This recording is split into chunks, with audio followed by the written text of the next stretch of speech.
नमस्कार, प्रिय दर्शकों, अक्सर यदि किसी व्यक्ति की हम कुंडली देखें, तो उसमें यदि 3 से 4 ग्रह हमें पीड़ित अवस्था में या कम अंश बल में मिल जाए, जो कि मजबूत ना हो और हमें उन्हें बलि करना हो, उनसे लाभ लेना हो, तो हम सोच में पड़ जाते हैं कि हम जातक से कितना उपाय करवाएँ? क्या 3 उपाय करवाएँ, 4 उपाय करवाएँ कि उसे रत्न धारण करवाएँ? अनेकों प्रकार की उलझनें दिमाग में चलने लगती है। दर्शकों, इसी के लिए हमारे ज्योतिष शास्त्र में एक उपाय बतलाया गया है, जो कि नवग्रह पीड़ा मुक्ति प्रदायक उपाय करके है। इस उपाय के अंतर्गत मैं इस उपाय को बहुत ही सरल भाषा में आपको समझाता हूँ। 3 भाग में रखा हूँ। पहला मुहूर्त जानेंगे, दूसरी सामग्री और तीसरी विधि की क्या विधि हमें करनी है। दर्शकों, पहले हम बात कर लेते हैं मुहूर्त की। जो हमने नक्षत्र लिखा है, मुहूर्त लिखा है। इस उपाय को प्रारंभ करने के लिए हमें 4 प्रकार के मुहूर्त बतलाए जाते हैं, 4 प्रकार के।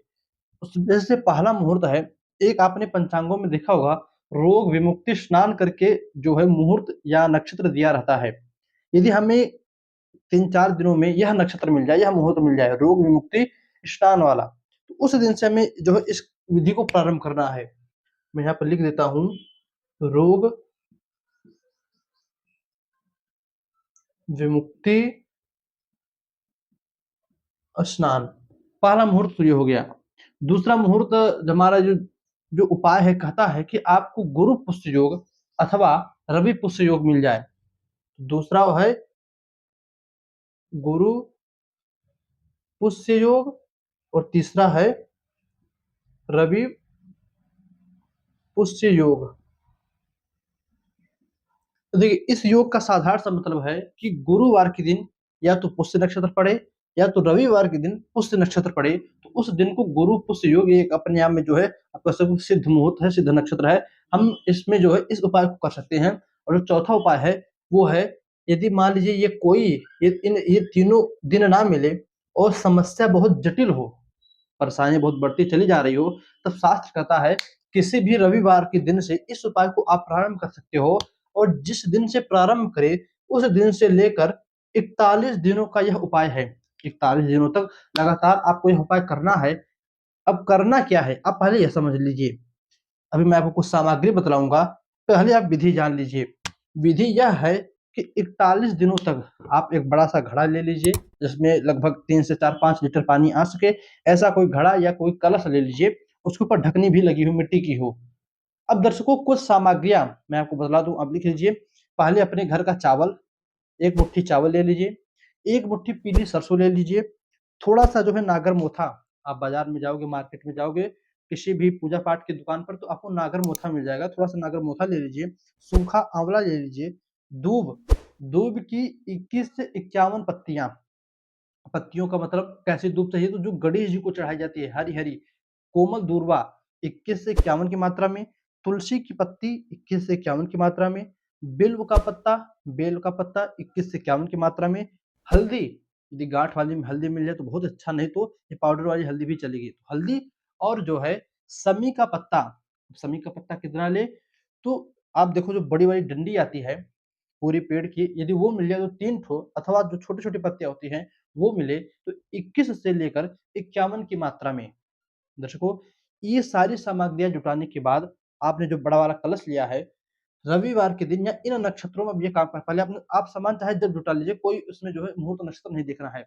सामान जुटाने के बाद अब जो है इन योगों में या इन नक्षत्रों को देख कर के यह नक्षत्र कब मिल रहे हैं, उसी में जो है ये कार्यक्रम करना है, ये विधि करनी है। विधि कैसे करनी है? विधि इस प्रकार करनी है कि आपको उस घड़े में ये सारे सामान डाल देनी है और उसको पूरा पानी भरकर उस घड़े में उसके गर्दन तक पूरा पानी भर दीजिए, थोड़ा-सा गंगा जल डाल दीजिए और अपने बाथरूम के बाहर या जहाँ भी आप स्नान करते हो, वहाँ से थोड़ा-सा बाहर रख दीजिए।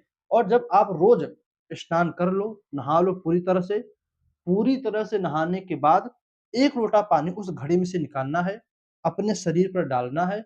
उसके बाद फिर कोई और पानी अपने शरीर पर नहीं डालना है।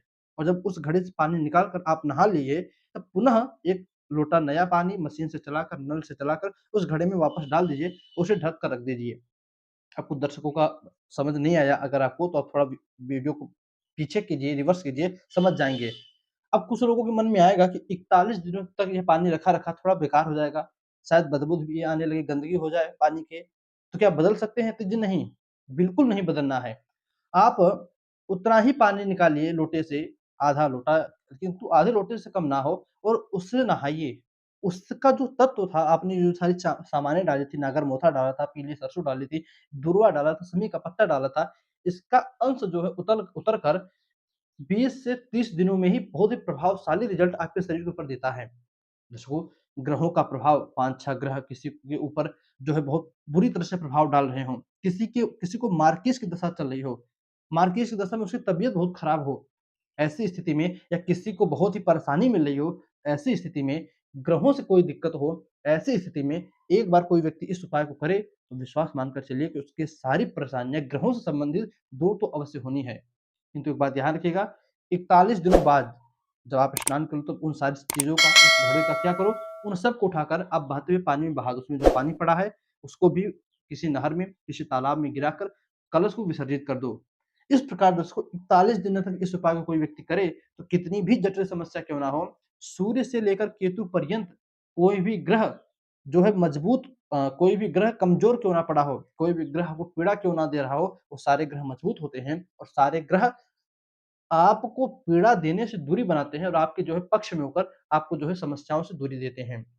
दर्शकों, उम्मीद करता हूँ आपने इस उपाय को समझा होगा और जिसको यदि किसी को परेशानी हो, कोई बीमारी हो, तो इस उपाय को आप उसके पास शेयर अवश्य कीजिएगा। यदि बात समझ में ना आई हो तो कमेंट कीजिएगा, हम पुनः आपको बतलाएँगे। दर्शकों, बस आज इतना ही, इजाज़त दीजिए, पुनः मुलाकात होगी कल किसी नए वीडियो में, नए टॉपिक के साथ। तब तक के लिए नमस्कार।